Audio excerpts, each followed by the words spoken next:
A Bíblia diz assim, Mateus capítulo 9, versículo 1.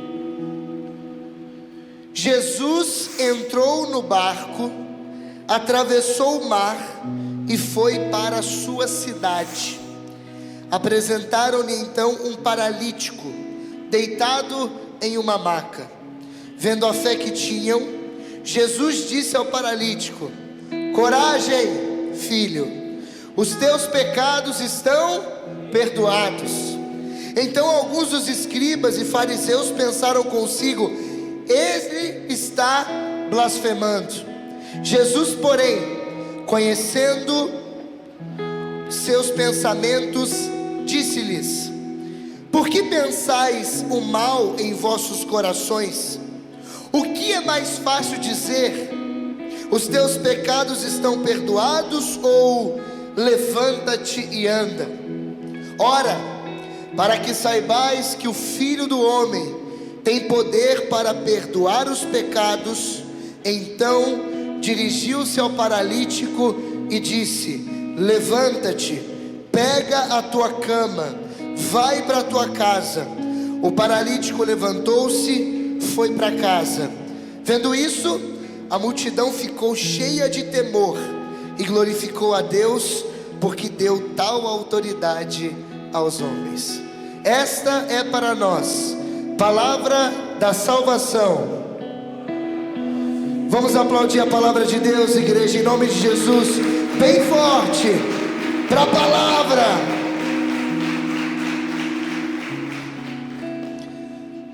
Nós estamos vivendo nessa quaresma uma série que outrora nós vivemos com um nome parecido.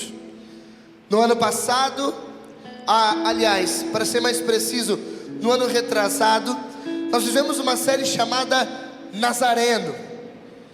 Dessa vez, Deus motivou o nosso coração com essa série chamada Galileu, para falar um pouquinho da vida de Jesus Cristo, enquanto homem e Deus, é claro, caminhando sobre a terra e realizando uma série de milagres, realizando uma série de atividades que são humanas, mas por ser Deus, também divinas. E uma das coisas mais interessantes em olhar para Jesus é pensar que aquilo que São Paulo diz com clamor, e poderia dizer até com muita autoridade, quando ele diz assim, que Cristo, ele se fez semelhante a nós em tudo, menos no pecado. Ele não se prevaleceu em nenhum momento de sua divindade. É verdade. É verdade, porque você vê Jesus Cristo na Sagrada Escritura com as debilidades humanas. Por exemplo, primeiro, Cristo sentiu fome. Amém ou não? Pergunta para quem está do seu lado, abre a boca em nome de Jesus. Pergunta para quem está do lado: Jesus sentiu fome? Pergunta para quem está do outro lado: ele sentiu sede? Olha para mim agora.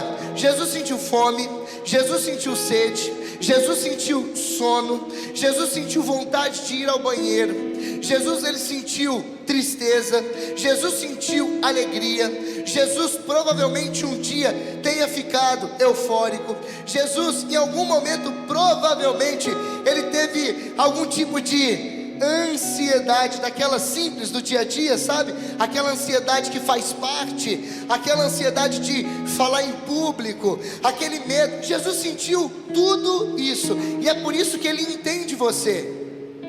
Jesus precisou trabalhar. Você precisa trabalhar? Com certeza.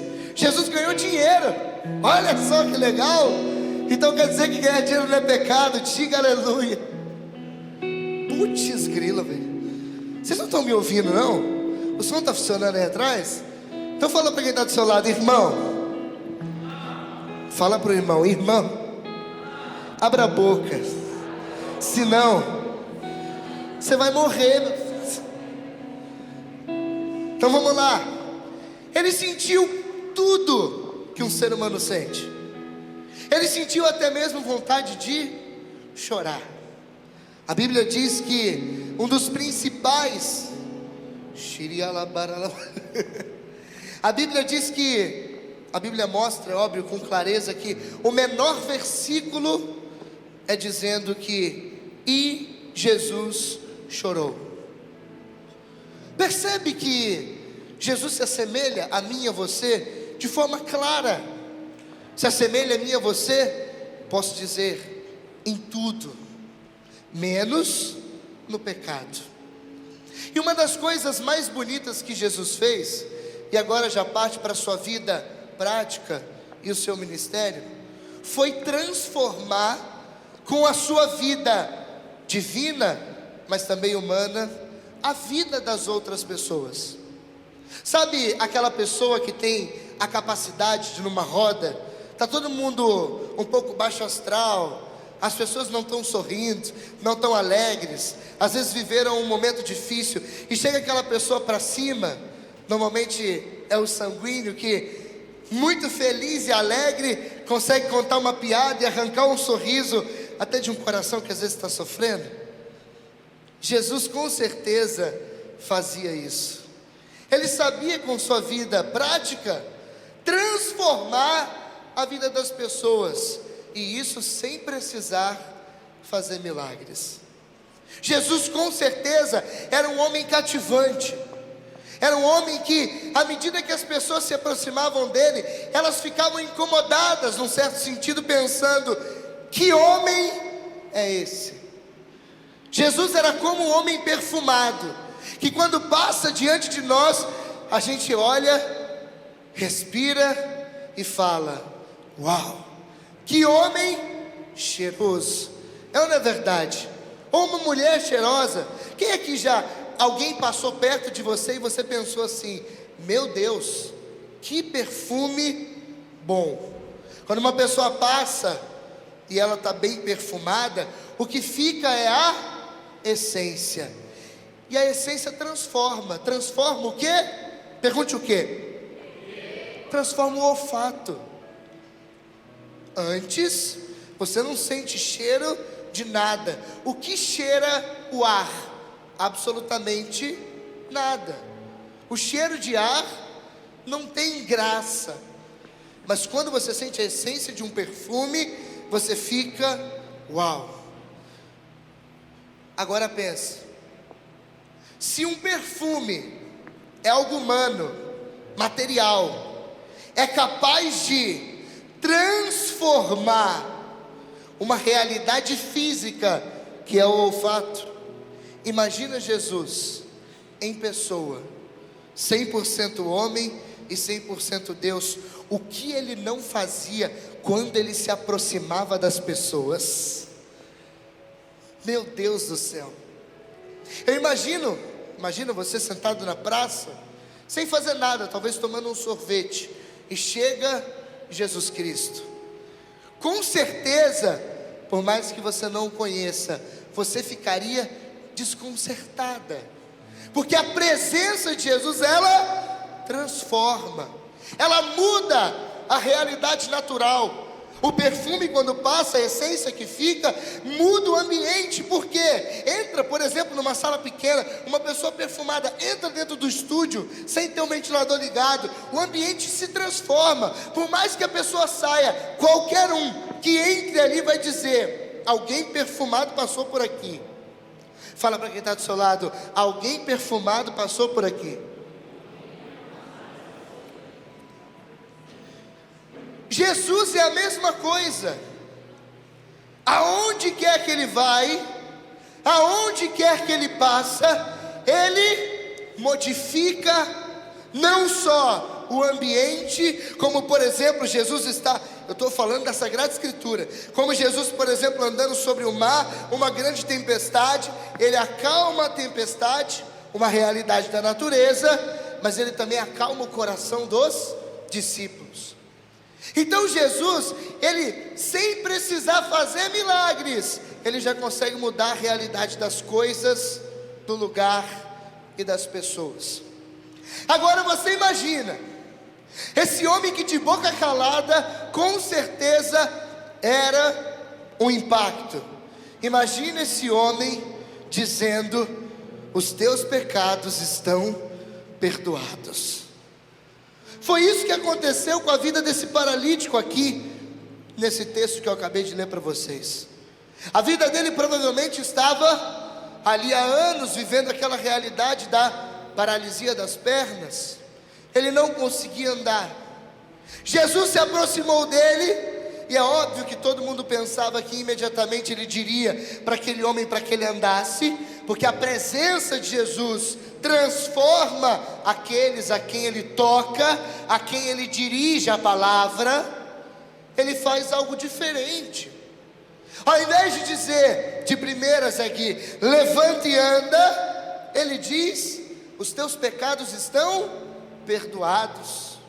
Os fariseus, os doutores da lei começam a murmurar, dizendo: quem é esse? Esse homem blasfema, com certeza, porque quem pode perdoar pecados senão Deus? E Jesus, conhecendo o coração daqueles homens, Jesus sabe aquilo que eles pensam, aquilo que eles maquinam, murmuram, e ele mesmo, sem precisar que ninguém falasse em alta voz, ele dá uma resposta, dizendo: para provar que o Filho do Homem tem poder para perdoar pecados, eu te digo, homem, levanta e anda. E ele levantou, tomou a maca nas costas e andou. Pergunte por quê? Porque a presença de Jesus, de boca calada ou proclamando vitória, transforma a vida de qualquer pessoa. Você não aplaudiu porque você não entendeu. Você pode vir aqui e até o final dessa noite dizer: mas ele não falou comigo. Não importa, a presença dele já precisa transformar você. É por isso a vida de Jesus, ela modifica as realidades. A vida de Jesus, ela tem essa capacidade. E as pessoas que leem esse evangelho, é óbvio que elas se concentram no quê? Na cura do paralítico. Poxa, aquele homem que outrora não andava, agora anda. Alguém conhece alguém aqui que está numa cadeira de rodas? Alguém conhece? Ninguém, uma pessoa conhece. O meu avô, duas, beleza. O meu avô, engraçado, só duas pessoas conhecem alguém de cadeira de roda, muito estranho. Tudo bem, em casa, vocês já viram alguém na cadeira de roda? Já viram? Acho que sim. O povo daqui mora em outro planeta, não sei não entendi direito, mas tudo bem. Interage comigo em nome de Jesus, vamos lá. Meu avô ficou quase 18 anos, na verdade, na cadeira de rodas. E quando você vê uma pessoa na cadeira de rodas muitos anos, como foi o caso do meu avô, ver aquele homem andando, para mim não era algo tranquilo de se ver. Por quê? Pensa, quando eu tinha 14, o meu avô já estava 18 na cadeira de rodas, acabou morrendo quando eu tinha 14 anos de idade. Se eu visse meu avô andando, eu ia tomar um susto.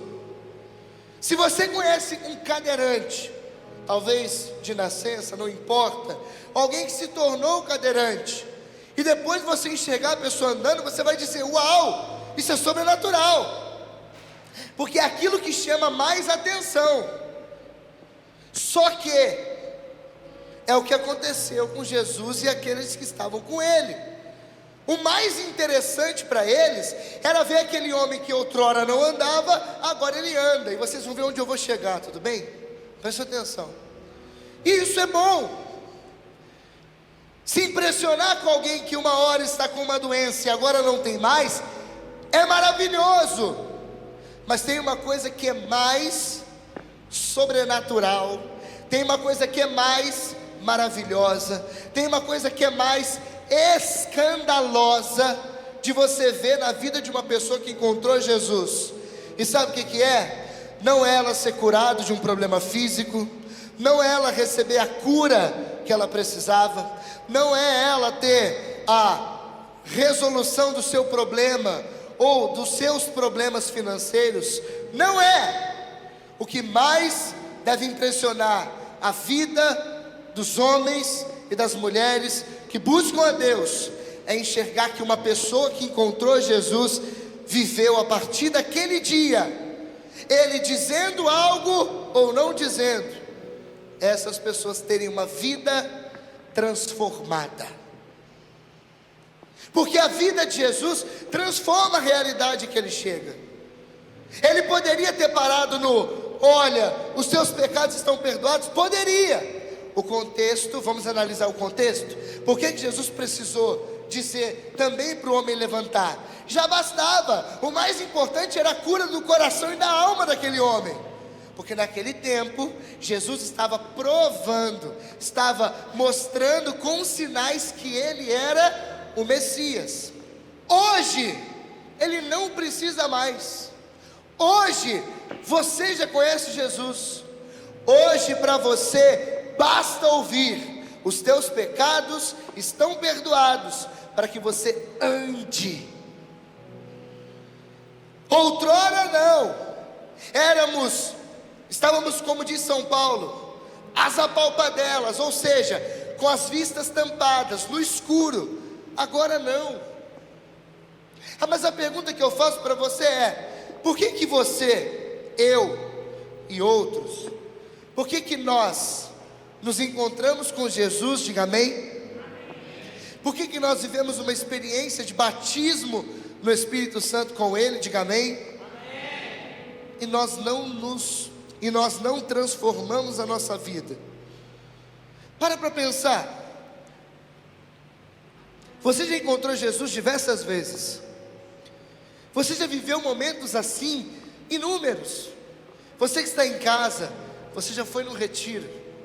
Pelo menos a maioria das pessoas que estão aqui. Você já veio na noite de adoração. E por que a sua vida ainda não é transformada? Por que você continua voltando para o mesmo lugar? Se Ele já disse para você: os teus pecados estão perdoados. Por que você insiste em ser paralítico? Porque agora você já entendeu que eu não estou falando de cura física. Por que você insiste em ser paralítico, se Ele já curou você da sua incapacidade de andar? Nós temos aí algumas respostas, Gui. Primeiro, talvez você é apegado demais ao seu pecado para escolher de fato viver uma vida nova em Cristo. Talvez você não quer se esforçar como vai exigir de você o encontro com Jesus, porque você sabe que uma vez começada a obra de restauração, ela não pode ficar pela metade. Talvez você prefere ficar paralítico no lugar que você está, porque você prefere não se comprometer com a pessoa de Jesus, porque se comprometer é dar a vida. Meu pai dizia, na verdade, para mim quando eu era menino, ele dizia assim: Natan, só tem uma coisa para o homem que é importante, e ele dizia: é a sua palavra. Se você se comprometer com a sua palavra, você não pode voltar atrás daquilo que você prometeu. Talvez você prefere ficar paralítico. Por quê? Porque ser paralítico não incomoda. Você já está acostumado. Aí você olha para mim e pensa: poxa, tem jeito para mim? É claro que tem. Levanta e anda. Ah, Marta, parece tão fácil assim? Foi a pergunta do sírio, Naamã. Poxa, eu vou me banhar no Rio Jordão? Tem tantos rios como Eufrates, tem tantos lugares melhores para eu tomar banho, para me curar, e você quer que eu vá no Rio Jordão me banhar 7 vezes? Não parece tão fácil?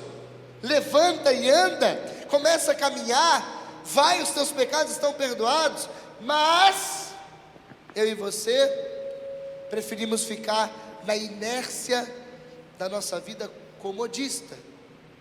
Só que, gente, o Galileu, Jesus, ele andou sobre a face da terra, e todos os lugares, todas as pessoas que ele encontrou, que de fato enxergaram nele aquilo que elas procuravam, mudaram de vida. Você não começou a rezar ainda porque você é preguiçoso, é porque você ainda não quis se comprometer. Você ainda não serve a igreja porque você não tem dons suficientes e qualidades para colocar à disposição. É porque você não quer responsabilidade de servir. Porque servir é fácil. Na igreja tem lugar para todo mundo, mas não é fácil encontrar gente para se comprometer. Quantas pessoas você acha que já passaram pela colo de Deus? Milhares. Quem ficou? Aqueles que tiveram a capacidade de transformar a sua vida e se comprometer.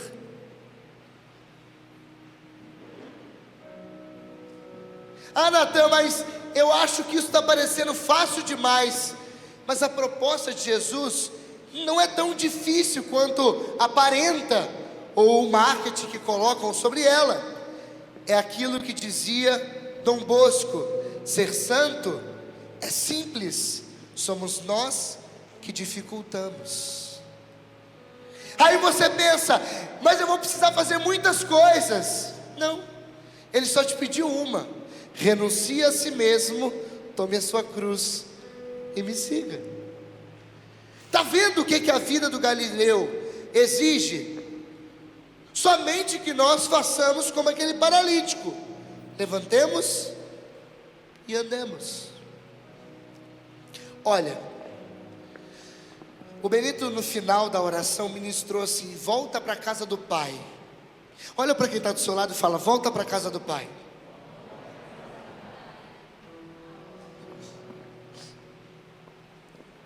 Vou trazer um outro sentido.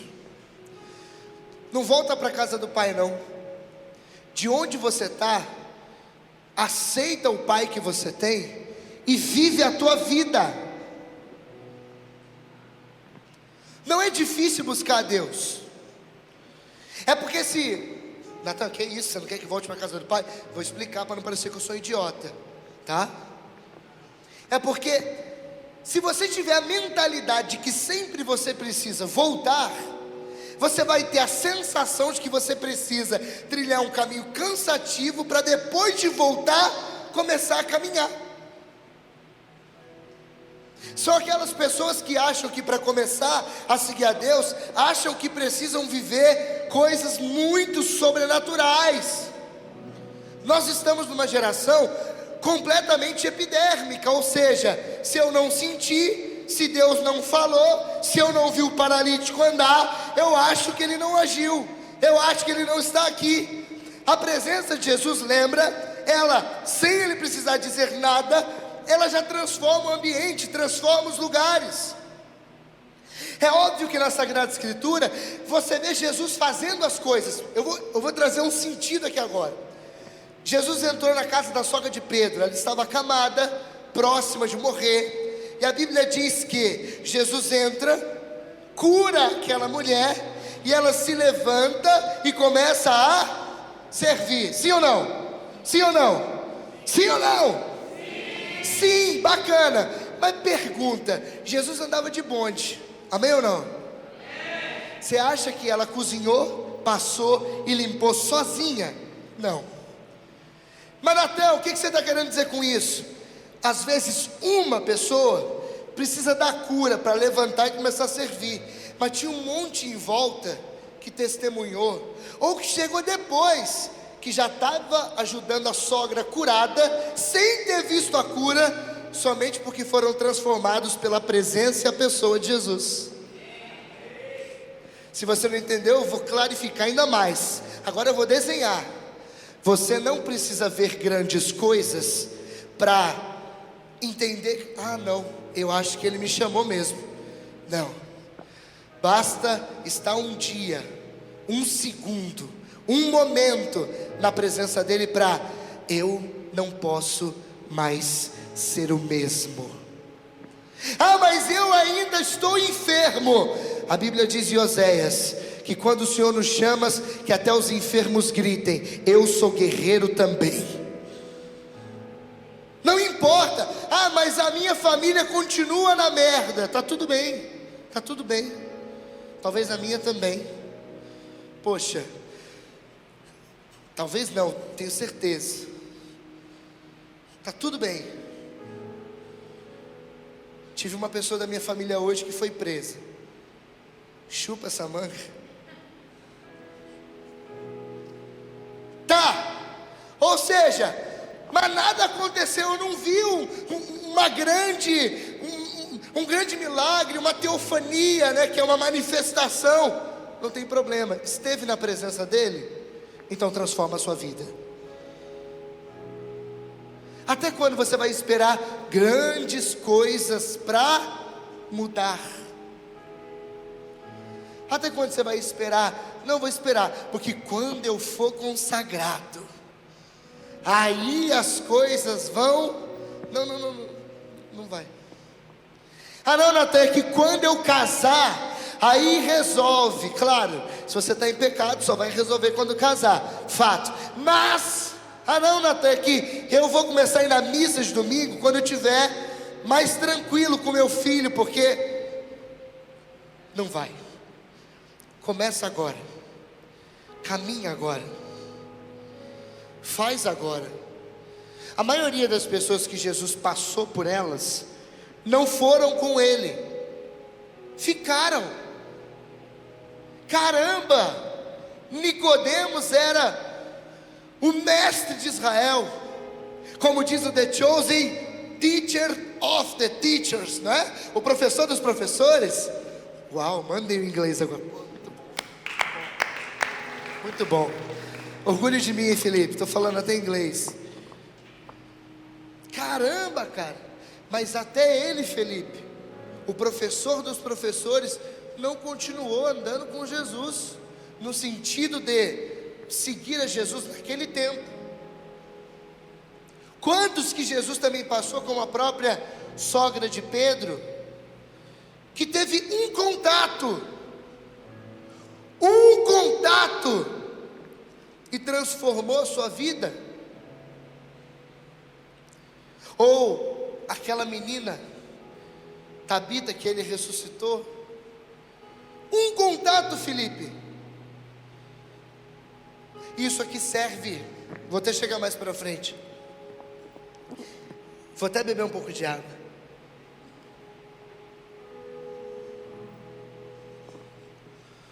Vou fazer uma comparação. Às vezes você toda semana aparece aqui na noite de adoração e você pensa assim: caramba, eu acho que para seguir Jesus do jeito que esses caras seguem, eu vou ter que abandonar minha família e virar um missionário. Porque nós somos, querendo ou não, a sua referência de seguimento de Cristo, sim ou não? Somos, é verdade. Talvez você olhe para mim e fale: caramba, eu gosto tanto do Natan, eu quero um dia ser igual a ele. Ou você olha o Benito aqui na frente: nossa, eu quero um dia cantar igual o Benito, eu quero ministrar daquele jeito que a Valéria ministra, vai ser lindo. Não queira ser a gente, queira ser você. Ser eu deve ser chato demais, nem eu me aguento às vezes. Não, brincadeira à parte, eu me amo, eu sou apaixonado por mim mesmo, obrigado. Mas assim, talvez você pensa: pô, a colo de Deus é aqueles 12 que caminharam com Jesus e foram até a cruz. Mas a sogra de Pedro não é menos importante, já que foi curada dentro de casa e permaneceu na realidade dela. Nicodemos não é menos santo, porque ele optou por permanecer onde estava, ensinando o Messias e ajudando ele às escondidas. Aquele paralítico, gente, Pedro não foi curado de nada, resolveu andar. O paralítico foi curado e ficou onde estava.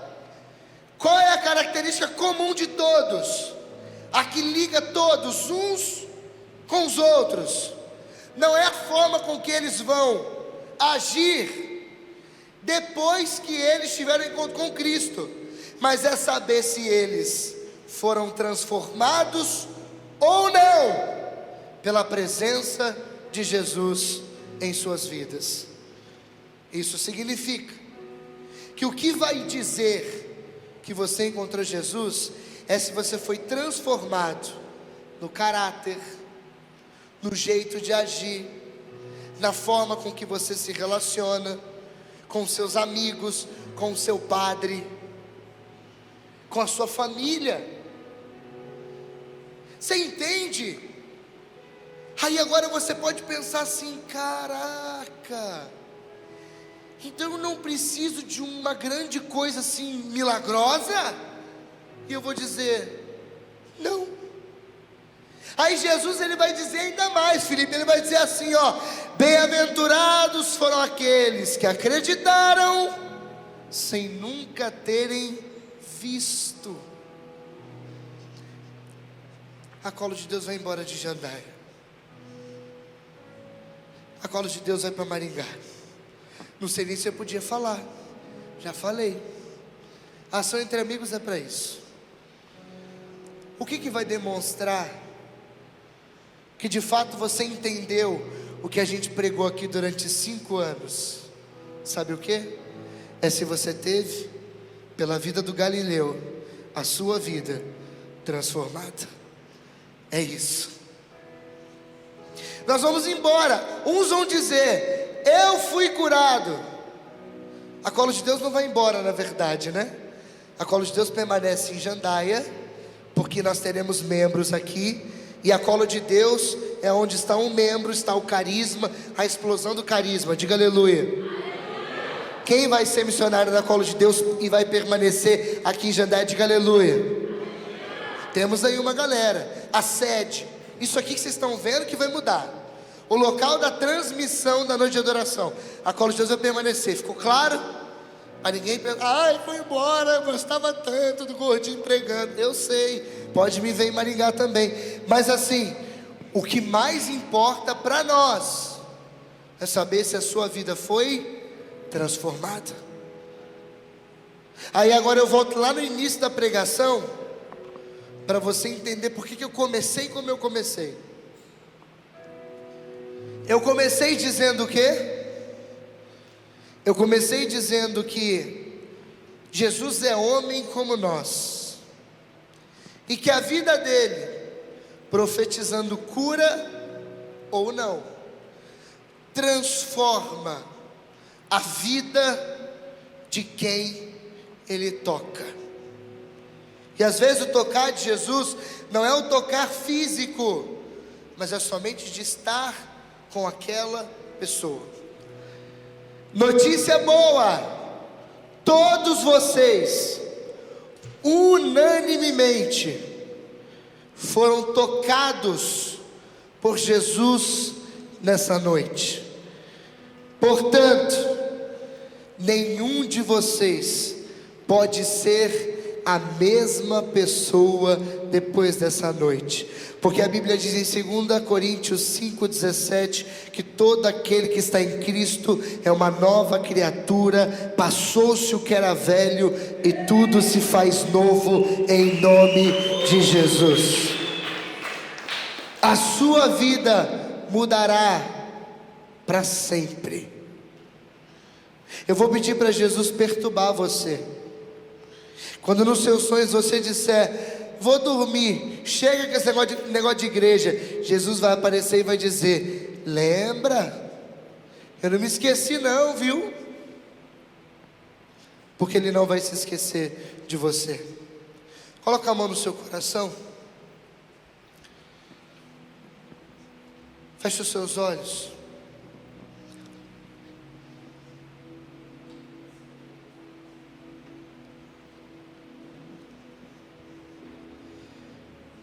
Eu queria que agora você lembrasse da oração que eu fiz lá no início. A oração de gratidão. Porque para pensar agora um minutinho aí de olhos fechados onde você está. Nós temos quase 8 bilhões de pessoas no mundo. E nós sabemos, pelas estatísticas, que pelo menos 1/3 de todas essas pessoas, elas não tiveram encontro com Jesus Cristo. E você teve. Talvez você pensava assim: nossa, que privilégio deve ter sido andar com Jesus, como Pedro, Tiago, João, Felipe, Bartolomeu, Mateus, Simão, Tadeu, todos andaram com ele. Ei, querido, o privilégio é o nosso, dele ter visitado a nós nessa noite e transformado a nossa existência. Fique de pé, fique de pé. Você que está na sua casa, se coloque de pé agora, ainda de olhos fechados, em nome de Jesus.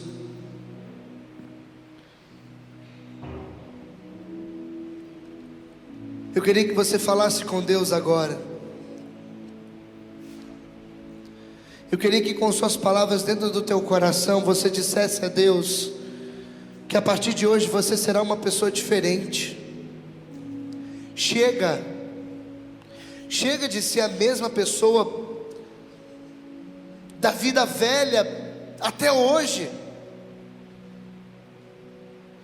Diga para você mesmo assim, ó: Senhor, eu cansei de ser esse homem velho, de ser essa mulher velha, no sentido de continuar na vida de pecado, na vida de miséria.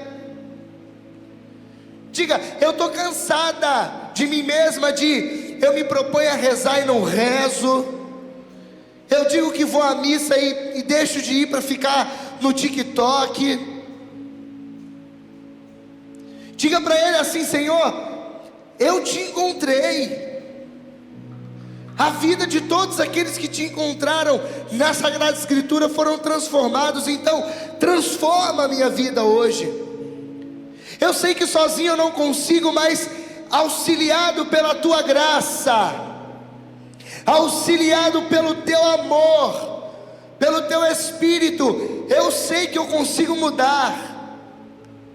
Eu sei que eu já não sou o mesmo que eu fui antes, mas ainda eu não estou como o Senhor quer que eu esteja. O Senhor me mostra pessoas aqui no meio de nós, e também pessoas que estão em casa.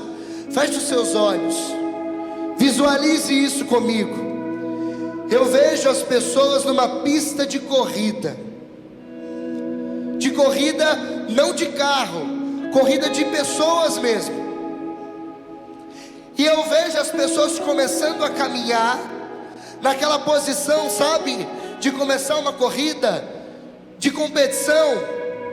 E você começa a correr e chega num determinado momento que você se depara com lama na pista. Você é muito prudente, com medo de cair, você diminui a velocidade da corrida, vai até a borda que começa a lama e começa a caminhar, para que você não escorregue. Eu sinto no meu coração te dizer que a lama está te impedindo de correr, e que parece que cada vez ela está mais difícil. São seus pecados que te impedem de continuar correndo rumo ao alvo. O seu pecado de estimação, filho. Eu estou falando daquele que você não quer abrir mão. Eu estou falando daquele que você sabe que faz, mas que mesmo assim você ignora, como se ele não tivesse acontecendo. Não, deixa para depois. Nem é tão pecado assim, filho. Limpa essa lama e volta a correr rumo ao alvo, que é o Senhor. A tua vida foi transformada já. Você já se encontrou com Ele. Então tira os obstáculos, a sujeira, a lama, e comece a correr. Dê nome agora aos seus pecados. Senhor, se você precisar dizer, diga: eu sou preguiçoso, eu sou prostituto, eu sou ladrão, eu sou mentiroso. Ele vai te transformar. Você será 100% homem, 100% mulher, filha, à medida que você se deixar transformar por Ele. Não permita que os seus pecados definam você, digam quanto você pode ir. Ah não, mas você não merece. Dana-se para o que o diabo pensa. Deus te ama. Você que está em casa, eu sei que tem pessoas aqui que vivem uma vida de pecado público. Não importa o que vão dizer de você, termina esse pecado de uma vez por todas. Ah, mas eu vou ficar sozinha, desamparada. É melhor sozinha aqui nessa terra e acompanhada na eternidade, que com essa pessoa para sempre no quinto dos infernos. Deus te ama. Deixa Jesus transformar você.